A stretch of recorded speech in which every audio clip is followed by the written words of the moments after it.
Welcome to Rez Nation Podcast. We're excited to have you with us today. First off, I would like to say Dagotea. This is Harrison DeClay with Apache Nation Athletics. This is Rez Nation Podcast. We're here in beautiful Honda, and I got a hold of Hadley to see if we can have a sit down with him and a conversation on some of his accomplishments and his future goals. Again, thank you, Hadley. Welcome to Rez Nation Podcast, and this is episode 7. We're excited to have you here with us today. First off, you can introduce yourself Okay, and thank you. tell everyone a little bit about who Hadlee Dazen is. Thank you. It's an honor to be on here. Awesome. My name is Hadley Dazen. I am the youngest of 12 siblings. I am the last our own of our own family. And a little bit about myself. I don't really know what to say about this, but uh, like being a fun person, I love doing outside activities. I like to, I don't know, just be, and just like to be myself, basically. I mean, when you're around me, it's probably different kind of energy than what you're obviously going to see now. I love hanging out with people. I love to eat, of course. Always love me some good food here and there. And yeah, that's basically about it. All right. So, growing up, where did you grow up and when did basketball first become a part of your life? Okay, so I grew up in Show Low, Arizona, a little bit off the res, not too far. That's originally where my mom is from. And then growing up when I was younger, my grandpa, before he passed away, a little bit after a while, he told my mom that I think it's best if I go to school up in Show Low rather than the res, for some family reasons, personal reasons as well. And so yeah, that's where I grew up at. Awesome. I didn't know that. Who inspired you to pick up a basketball? So I don't know. I guess it kind of became a habit when I was younger. I don't know. I just saw a ball, started bouncing it, then started playing it here and there. And then when it came to like elementary school, I saw other kids playing, and I wanted to play with them. So I just started playing basketball here and there, and that's where I probably met one of my closest teammates that still stuck with me to this day. Okay. From being like a little kid in like third grade, is where I really started to find the game a lot more pleasing, and I just found it like as more of a hobby to keep playing it and keep doing it. So that's where it kind of came about. Awesome. So, besides basketball, any other sports you played throughout your, um, junior high, high school days? So I did football my junior year. Oh, I okay. loved it a lot. I don't know why I stopped playing. I guess I just didn't find it as pleasing as the other Solo's a tough sports. program too. Yeah, One of the bigger yeah, I programs on really, the mountain. yes. I also did cross country for 3 years of high school, starting from my sophomore year. Loved it a lot. Really, really helped me develop with a strong mentality, good mindset, and really good endurance that helped me a lot during my basketball program. And if we're talking like out of school or any other hobbies, volleyball. Really love playing Okay, volleyball a yeah. lot. Pickleball. Really love pickleball. Really started getting What into is it. pickleball? Pickleball is just, I would say like tennis, but you have duos that you just play against. Uh, And it's kind of like a tennis court, but not really, but it's just more smaller. oh, okay. Yeah. And spike ball. Really loves playing spike ball. I love me some spike ball here and there. Yeah. Awesome. And I guess, when did you realize that basketball could become something special for you? So starting in seventh grade is where I just tried out for the team. Didn't expect nothing big out of it. Made the team. It was like towards the end of my seventh grade season where my coaches or where I started to see my own potential. And then after that season ended, I just really started playing in race tournaments. And then I just got better from there, from the summer of my seventh grade going into my eighth grade year. And then I went to one open gym. It was in December. The coach saw me a whole year later, saw that I was a little bit more grown, more mature, a little bit faster, more in shape. And he was like, dude, you got way better than just in that time of span. Like I actually saw your potential, and that's where it just kind of became a big hobby for me. Yeah. Yeah. Wow. Awesome. So playing on the res, everybody knew you're, you know, the Show Low kid. That actually kind of made a surprise a little bit. Oh, okay. Nobody didn't know who I was. I was just a kid from Show Low. My mom was like, I don't know if you know her, Darylyn Massey. She was the one that Okay, yeah, I asked know around like if Darylyn. my mom. So mom just said like, yo, I have a kid who can play, and went down there. Apparently I did really good, caught a lot of people's attention, and they asked who I was, and I just said that I was just a kid from Show Low. Yeah. Yeah, nothing really big from there. They saw my talent, I would say, because that's when I was younger. I had more talent than I did have hard work and skill, Yeah. and that's where I just kind of like blew up from. Yeah, I remember, I think probably because my nephew played for Show Low, Mervin, and probably his junior year when he joined the varsity team into his senior year. And my parents started going to more Show Low games rather than Altuve games. Yeah. And so they said, well, we don't know much, not really anybody playing for Altuve, so we're going to go to Mervin's game in Hadley. They kept mentioning your name. My dad really was supportive, and I know he was happy to see you in person playing. A few times you probably always saw us at Show Low Gym. Watch the game too. So Yeah. anyways, I want to get to this next one here, one of your milestones of 1,000 point club. Congratulations on joining the 1,000 point club. That's a milestone. And what did that milestone mean for you?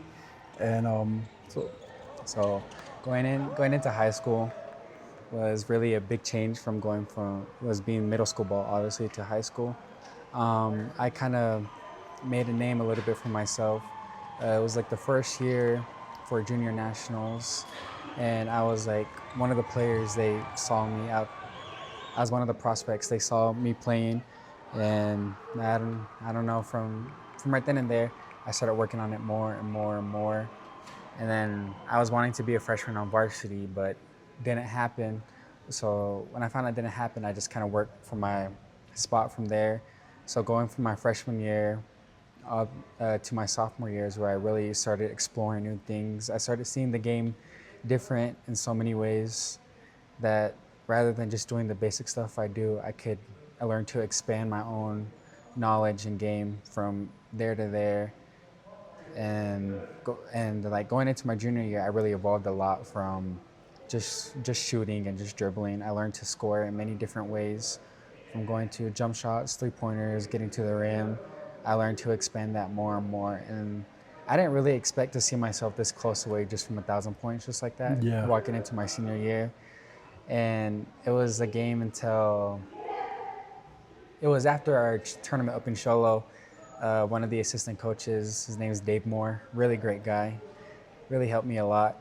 He was like, dude, you're just only like 150 points away from your 1,000 points with Wow. like 8 games left. He's like, what are you gonna do? And I was like, it's either I meet it or I just leave it. Yeah. So then right then and there, That's, I started shooting more and more with my coaches. A really big coach that helped me a lot was Michael Ellsworth. Okay. He was his son also played and graduated the year before. Name's Thomas. He opened up gyms for me in the morning, after school as well. And so I just do tons and tons of shooting with him right there. He would teach me how to shoot off the dribble, learn how to create my own space, what to do. And so really thankful for that. Awesome. So you knew you were close, and that you're starting to focus on scoring more. I was there the night you scored your 1,000 point. It was a 3-pointer. Mm-hmm. Yeah. So I think that was the game against the team from White River. Yes. The team from White River. I'll just say, so that was a big moment for you. A lot of people from the Rez were also there, of course. Yeah. And cheering you on and excited for you. So I remember we posted right as soon as we could prior to the game, because how many points did you need it before that game? Was it like 15? It was like 15 points. 15 yes. points. So I got a hold of your sister, Madison, and she sent me some photos because we're preparing like a graphic, a meme to drop on our Facebook page, and so saying congratulations. So we Yes. already had that all set and ready, and as soon as you hit it, we put the story together and posted it, and it was exciting. Looking back now, it's just like you're now part of an elite group. There's not a whole lot of people that get to make that 1,000 point club. So, congratulations again. Yeah. Thanks. So also this past summer and well previous summers you played with I think Iron Horse Apaches Yes. and I think you traveled to Hawaii. If you can Mm. just kind of talk about how your summer games and how you develop your game and also your trip to Hawaii. Yeah. So I didn't going into the summer. Um, for me, I had a really big decision. I had lots of options, of course. After you graduate high school, was go to school or continue playing college basketball, get a job, obviously, or like for me, I obviously go to church and Yeah. I do my services here and there with them. I am a member of the Church of Jesus Christ of Latter-day Saints. And one of the options for me was to go on a mission. And now looking back at it, one of my main options and like really big opinion was to go on a mission.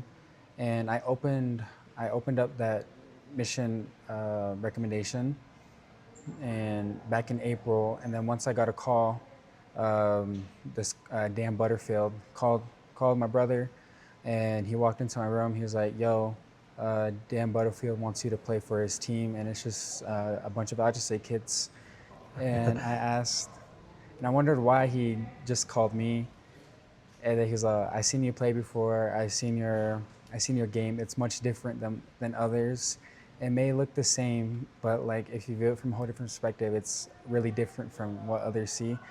He called and asked me if I want to go play on Hawaii, and I wondered, and I was like, "Do I go?" And I went out there, did my things, took care of a little bit of business, and there are a lot of great teams out there, and so that kind of like I'm surprised I caught his attention because Yeah.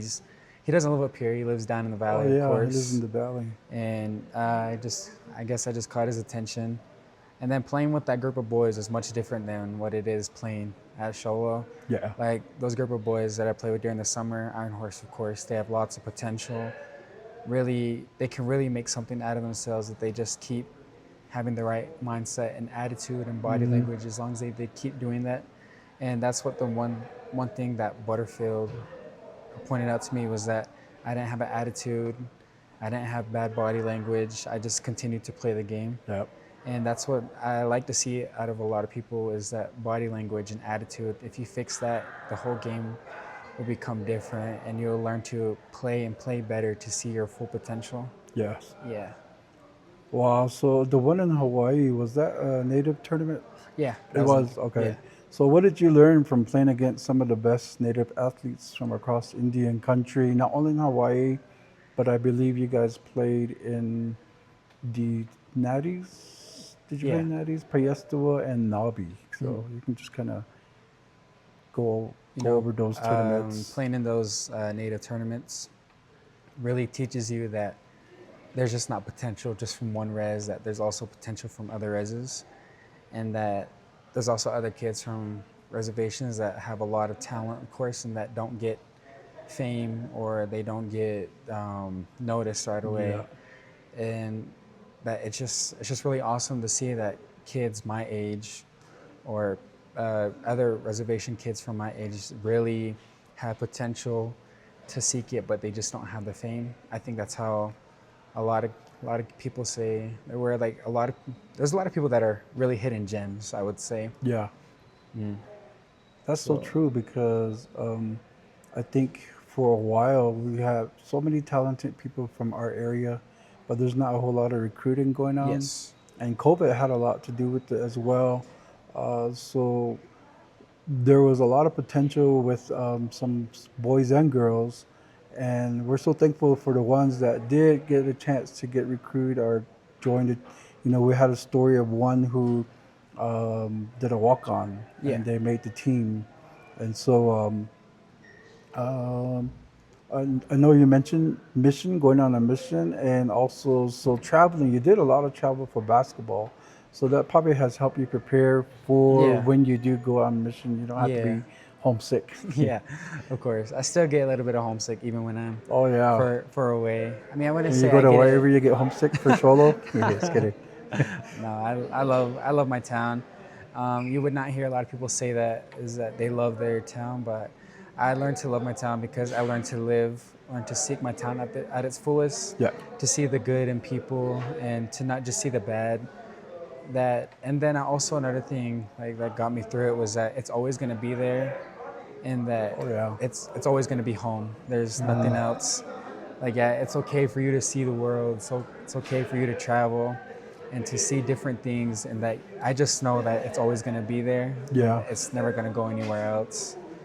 Yeah, and that's how I guess that's what it is for like a mission. I want to go because I obviously love my Heavenly Father, Yeah. Jesus Christ, and want to be able to serve them not only just like on the basketball court where I help other kids my age. Obviously at Show Low, I have friends who I teach basketball. I help them evolve their game more and more. And I was hoping that maybe I can do that just off of basketball, like not even doing it in basketball, but just to learn to serve people other Yeah. than in different ways. That's good. That's amazing because you don't get to hear that a lot Yeah. from especially guys your age and just youth in general. Having that mindset. So in community, how important has your family been throughout your basketball journey, your high school journey? So one of my main supporters was obviously my sister Charla. She would always make a change and opportunity by going, and like my mom and dad obviously, and then my other siblings and another main sibling too, that helped me a lot. And I don't think people would give her much credit for it. Was my sister Shasta. Okay. My sister Shasta, she taught me a lot of things after games. There was times where I was in my head after the game where I just felt mad or that I just had feelings that I felt like I could have did better. Yeah. She told me that she also had it rough as well, and that like the reason why you feel these ways after games is because you know you can be better, Yeah. and that it just all comes with mindset, and that the more you keep getting in your head, the more it's just gonna be into your mind. She's like, just as long as you fix your attitude, your body language, it will learn to continue to help. And Shasta, she's an amazing. I've seen her play. Oh yeah. Yeah, she was an amazing player. I think She her really, team senior year, perhaps they upset Alchese Yeah, they girls. did. Alchese was ranked or something. yeah, And I remember Shasta and the solo girls at solo, wasn't it? Yeah, I remember that because it was so quiet at first. The first few moments was like a shock. yeah, And solo, the student section, and all the fans, especially Shasta's family, it was pretty loud in there. That was Yeah. crazy. So I know Shasta to be a very competitive individual. yeah. One of Shasta, our ambassadors for, wasn't she Miss Indian, Arizona, Miss Miss Indian White Mountain. Arizona Yes. and Miss White Mountain? Yes, Yeah. she was. That's awesome. You're blessed to have her as a sister. Yeah, very blessed because she's the one that also like helped me like give me money if I needed funds. She made sure like I had money. She made sure that I wanted to get better because she obviously saw my potential. And then also my brother Junior. Oh yeah. You know, he's obviously a Apache alumni, Oh yeah. but he continues to support me in every way possible, no matter what I do. Yeah. No matter where I go, no matter where I play, he was just always told me just to go out there and just go play. Yep. Yeah. I remember at Solo, I forgot who you guys were playing, one of the North teams, and I sat by your family and Junior's all doing the cheer of, you did it, I did it, you are the one. And Buka Claw from Page, I know she's Yeah. friends with Shasta, Coach Yeah. Buka. She turns around, she goes, hey, I hear Alchese fans. I said, no, it's Sholo. These are Hadley fans. That was fun because I remember when your other sister played in the Final Four Maddie. at the Coliseum, and we were surrounded by hundreds and hundreds of, Winter Rock fans. fans, and we were all Yeah. loud too. And so you can't get us Apaches quiet. Anyways, so I know you grew up in Solo. You've been to Show Low School District all your throughout your years. What does it mean to represent the White Mountain Apache community wherever you play? Because you're a member of our people, our Apache, you're a White Mountain Apache. So I know when you travel and like you travel with Iron Horse, what does it mean to you when you represent our tribe? I guess it's just like the same as everybody else. Like, you see big stars, big people, big time players you see in the NBA. Like, for example, you see like Koa Pete. Oh He yeah, he went to Arizona, represented the town of Phoenix. yeah, Took him really big, took him to big places. When he was going to the NBA draft, he was expected to go to the Dallas Mavericks, I believe. And then his town still supported him, and it's like when he got traded to Phoenix, I guess a lot of people were excited. oh yeah, And that kind of like takes, I guess, me being Apache, knowing that I just can't represent the tribe just on the res, but also off the res. yeah, Being able to tell people that I'm not just a kid from a res, that I also live in Show Low, yeah, and that there's very many supportive people out there. That's where it kind of really started, was like the people up in Show Low. yeah, I'll never forget those parents. I love those parents with all my heart, and I appreciate them a lot for me as well, because they did some things that I never thought anybody else would do for me. Yeah. Like pick me up from practice, take me to practice. There's families out there who would want me at their house to talk to them. There's families out there that wanted me to help their kid get better at basketball, and Yeah. I'm just so grateful for that. That all the support from them is just much bigger than love itself, and that even if you just have like a small amount of people that just support you, is that they're always going to support you no matter what, and no matter what you do, and that just as long as you stay true to yourself, stay true to them, they'll always be there, right there for you. And like I said, I'd never like have the words to say how much I'm thankful for those people that really helped me there. Even if it's just on the res or off the res, they were always still supportive. And about the decisions I make, the decisions I do, like being able to like make a name for myself other than on the res, and that I'm also not just big on the res, but I'm also big in Show Low. Yeah. Is what also a lot of people hear. Even if like, especially when I go hang out with my friends, they see res people, and they're like, "How do you know them?" And I said, "I don't know. I guess they just know me, and Yeah. might as well just say hi back and just be friendly." And that's how it is when I hang out with some of my friends from the res. They see me hanging out with them. I run into a parent and one of my white friends, obviously, Yeah. white friends' parents, and they'd be like, "Oh, hey, I haven't seen you." And so I guess it's just kind of fun to see that as you get more and more supportive with people, Yep. and that they see who you truly are, they recognize your character and attributes, and that you can just become well known from Yeah. there. Because I had a lot of people tell me that. They said, "I really like your game, I really like your sportsmanship, I really like your attitude." And I noticed that, and that's when I noticed a lot of people started talking to me more and more Yeah. and more. And yeah. I think when people from the res knew, they found out you're a Dazen and you're from the res, well, family from the res, your roots are into our reservation, our tribe. I noticed when you guys played in White River, prior to having probably any Apaches playing for Solo, it was probably always, how would you say it?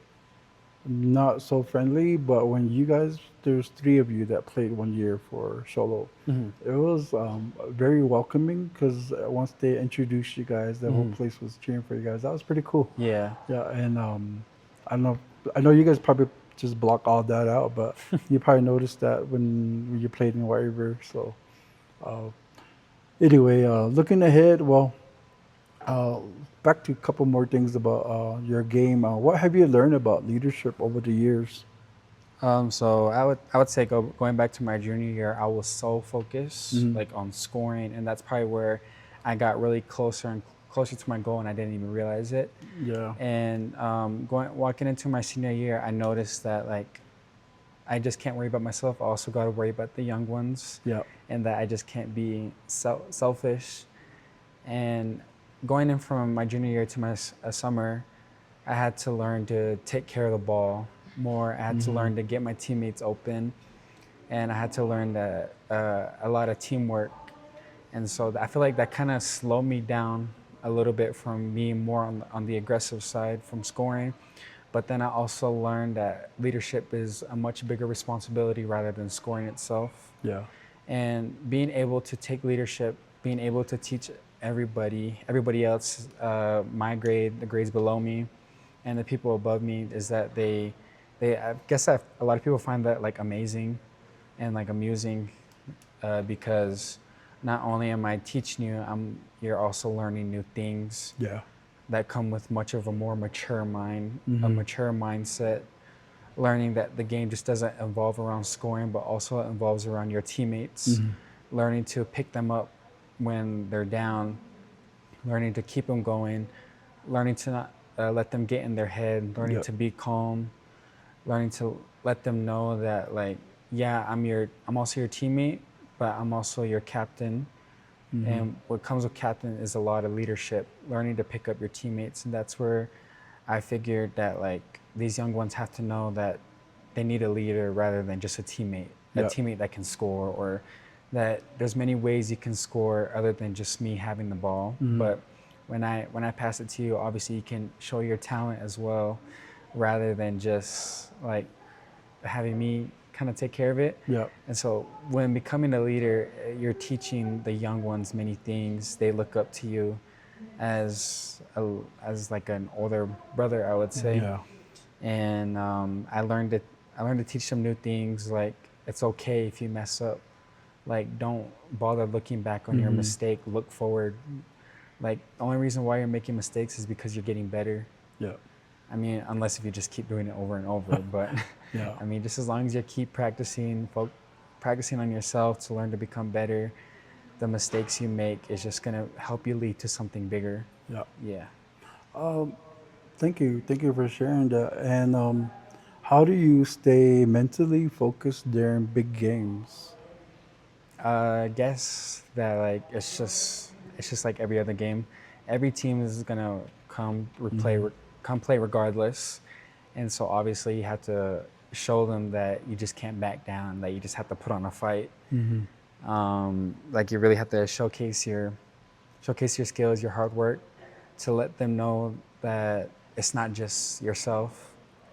And like, for me, example, I hear like some other teams say some things about me, like, watch number 20. Like, yeah, obviously you gotta watch out for me, but as a leader, when you become more involved, you can get your teammates Yeah. more open, and that just opens up a gate for everything else, I for to noticed a pass couple this way. times they would Yeah. double team you. Yeah. Well, a lot of the times. Yeah. Yeah, that's good. That's a good way to you know, go about and strategizing and using your teammates. Yeah. Because everybody's gonna expect you with the ball. Yeah. Yeah.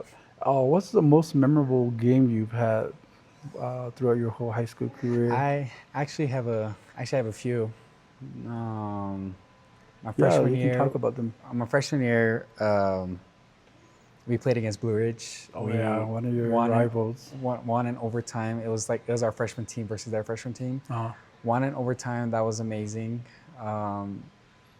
Sophomore year, I was on JV that year too as JV. well.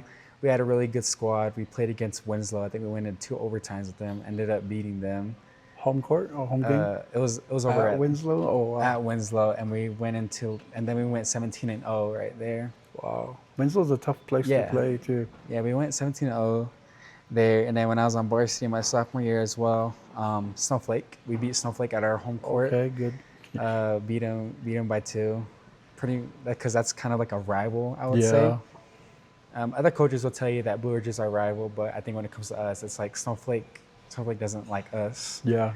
And that Would was that be fun. basketball or just all the Just sport, anything. just the school itself? Just huh? anything. Football, basketball, volleyball. There's always going to be a crowd there regardless. Yeah. Oh yeah. Those are big crowds. I've been to a few. My junior year, Florence, I think, was ranked number 3 in the state at the time, and we were still a little bit on the lower side. We went into 2 overtimes with them. We could have gave them their first loss, but we ended up losing in double overtime. Wow. By 2. I ended up missing the game-winning shot. It rimmed out, and it was crazy. But I still like that game just because when we were down, we still managed to keep our heads up to keep pushing forward. Yeah. And then my senior year, obviously the first game against Snowflake, you obviously hear my name a lot that night.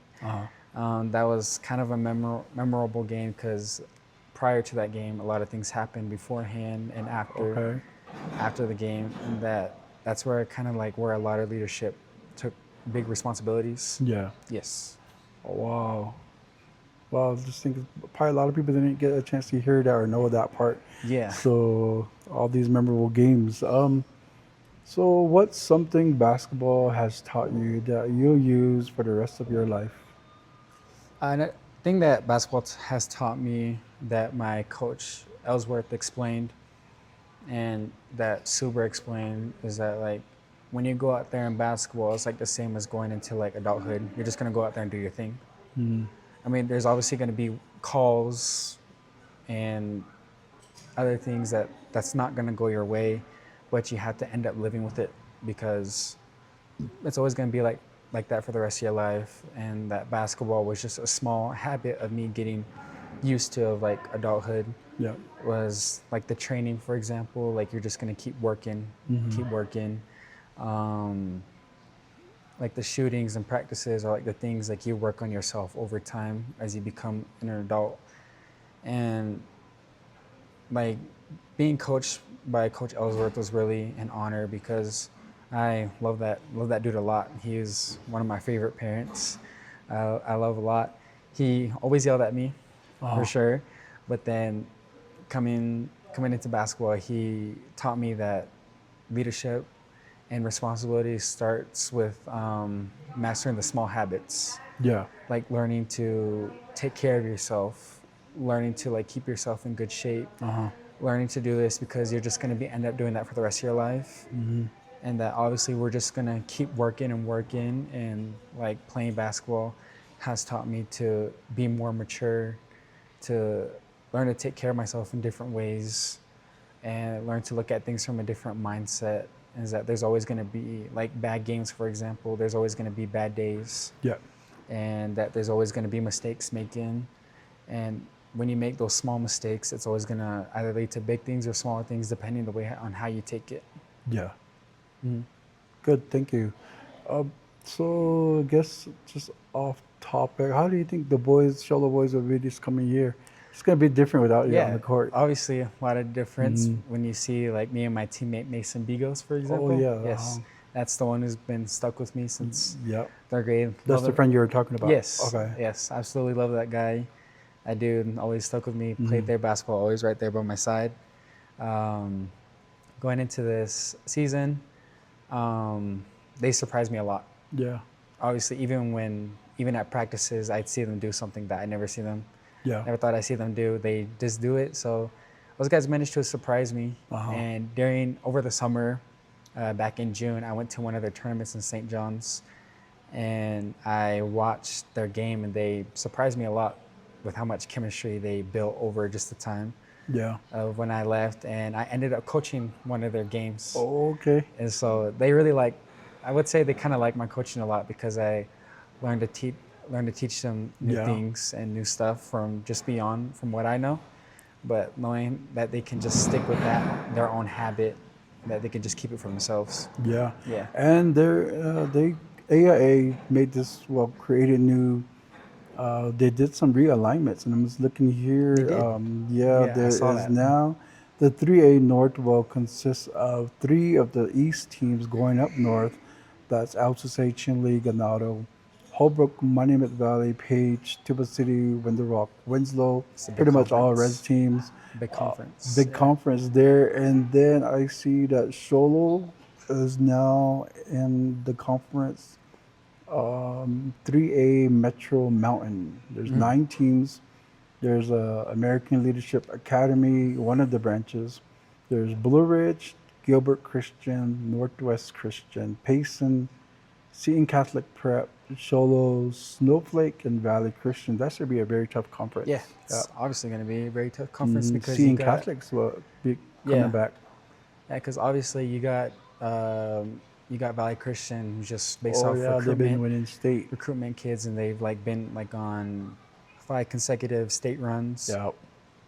And Gilbert Christian as well. Gilbert Christian's always Gilbert been a Christian. good teams with like those kids who like have a really good program, especially since it's down in the valley. It's not like how it is up here where it's hard to find a gym. Where down there in Yeah. the valley you can just easily just walk into the a gym street. facility and they can just work. And so that's one thing what I told these guys about over the summer was that you're leaving a whole new conference to play against Yeah. a fresh new team. So like you really got to learn to fix yourselves and that don't expect it to be easy because obviously That's right. those valley teams are really competitive. And just in a few weeks, we'll be starting the football season. That looks like a very tough football conference as well, except Snowflake. They're in the 4A division for football. So should be Apache Nation Athletics will be attending some of the Blue Ridge home football Yes. games. So we'll be hopefully catch some solo games as well. So anyways, moving right along. We've been having this thing called rapid fire. It's basically quick questions. Okay. So favorite NBA player. First thing that comes to your mind. Favorite NBA First thing player. that comes to my mind, probably Devin Booker. Devin Booker. Favorite WNBA player. Favorite WNBA player? She's not in the WNBA, or actually no, Paige Beckers. Okay, Paige cool. Beckers. Who were you gonna mention? A future college. future WNBA player, Juju Watkins. Oh, okay. I recently yeah. got to meet her at Disneyland. Oh wow! Awesome. Yeah. Oh, Disneyland. Wow. Yeah, and then another NBA player I met was at Scottsdale Mall. I met Carter Bryant. Okay. Yeah. Awesome. Favorite college basketball team. Favorite college basketball team? I probably have 3. Okay. UConn, Arizona, Huskies. and BYU. Wildcats and BYU. Yes. Favorite basketball shoe. Favorite basketball shoe? Mm-hmm. One of my personal favorites, the LeBron 20s. LeBron 20s. Wow. Those are probably like one of my first major pairs that I got, and I just love them a lot. Yeah. Yeah. Wow. 3-pointer or dunking? I like 3-pointers. Yeah. And what about your favorite pregame song? Favorite pregame song? Probably The Resistance by Drake. All right. Morning workout or late night gym? Morning workout. Morning. Favorite teammate? You probably answered Yeah. that one pretty easy. I actually have a few. Okay. Mason Bigos, Uh-huh. Cameron Walentine. Uh-huh. He graduated last year. Okay. Thomas Ellsworth, Okay. Yeah. Jaden Waite, and then probably Preston Power. All right. Kobe or Jordan? Kobe. Kobe. Oh. A lot of people wouldn't like that. Well, I only say Kobe was because everything Jordan did, I feel like Kobe was managed to do it better. Oh man. All right. What about LeBron or KD? They're both really dominant. For this one, probably KD. I feel like he's KD, more smoother. Favorite coach? Favorite coach, like just from NBA teams or Just any coach. or any coach, Michael Ellsworth. Michael Ellsworth. One gym you've always wanted to play in, or wouldn't mind going back to play in? High school wise, probably wanted to play veterans. Veterans Memorial. Yes. Oh, you guys didn't play in there, huh? Nah, never got that opportunity. Okay. That would have been We cool. were close my sophomore year, Yeah. I hope yeah. but Did you guys, where was, your tournaments were held at Show home? Low- You guys hosted your Show own? Low and then down in Thatcher. Yes. In Thatcher, okay. Favorite sports movie? Favorite sports movie? Glory Road. Glory Road. Favorite hobby outside of basketball? Pickleball. Pickleball. Oh yeah, you did say that. All right, so what's next for Hadlee Dazen? I guess a lot of people have been wondering about that as Yeah. well.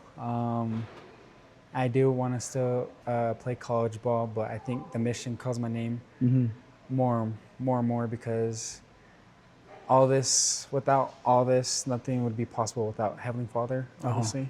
without God, and I'm just so grateful for that He gave me the opportunity, the body, to help me grow, to help me gain this knowledge, and so why not serve Him first? Yeah, Because when you do His will, He'll continue to bless you more and more. that's so So true. as long as you, so like he always gives it, because He's so focused on us, He gives His time toward us as well. So why not give His time back toward Him? That's awesome. Yeah. So I think the mission kind of calls my name. Good. I guess that kind of answers the next question. What goals have you set for yourself over the next few years? And you kind of went over that. Yeah. Yeah. Obviously the mission, of course, and then maybe by chance or opportunity, I want to become like something in the medical field. Uh huh. I also do want to continue to play college ball, of course, but I Yeah. don't know how that will work between medical hours and college ball. Right. Because obviously, when you come back from a few things, there's things that come with it by growing up. Because obviously, you got to start a family. You got to start off with something, and you also got to take care of people other than just yourself.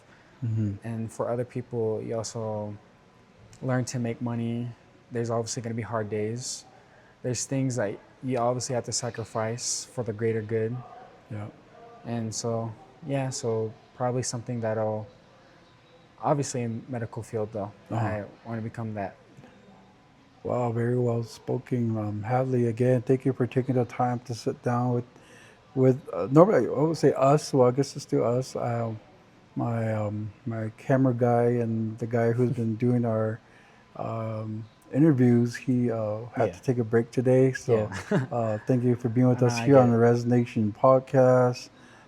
Congratulations again on becoming a member of the 1,000 Point Club. Okay, thank you. And for everything you have accomplished at Show Low High School. Thank you also for inviting me to your graduation dinner. Yes, Thank of you course. again. Yeah, Of course, we anytime. appreciate you sharing your journey, Yeah. your experiences, and the pride that you carry representing our White Mountain Apache community. Not only that, but the whole entire White Mountain region. Yeah, of We course. wish you nothing but success in the next chapter, and we'll be cheering you on every step of the way. Okay. And now, the question of the episode. If a young Apache kid is watching this interview today and dreams of playing basketball one day, or continuing on with higher education or even ministry work or anything like that, what's one piece of advice you want them to remember? Learn to be uncomfortable.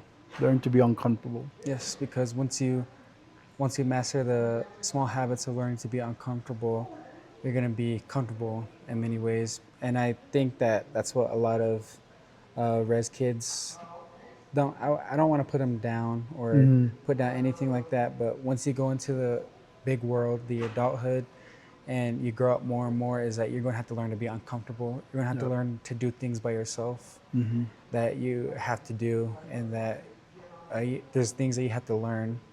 So just learn to be uncomfortable, learn to welcome people, learn to talk to new people, learn to do these new things, and not to be shy. Because when you be shy, obviously you're just gonna stay quiet, of course. Yeah. But when you learn to be uncomfortable and you really put yourself out there, talk to these new people, meet new people, it's gonna open up a much bigger door. Because once you learn to meet new people, they probably have something much bigger for you. Because when Suber first met him, learned to talk to him, he said he knows a lot of dudes that play college ball. So he says if I still want to play, he said he'll call up Okay. a few colleges asking if I want to play. So just learn to be uncomfortable, learn to look for new things, and just don't obviously go to the old things, but just learn to be uncomfortable. Yeah. That's very good. Thank you.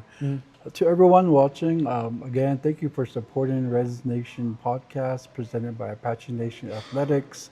If you enjoyed this conversation with Hadlee Dazen, be sure to like the video, leave a comment, subscribe to the channel, and share this episode with someone who loves Native athletics and wants to see more of our youth stories being told. And until next time, I'm Harrison DeClay. This has been Rez Nation Podcast. Thank you.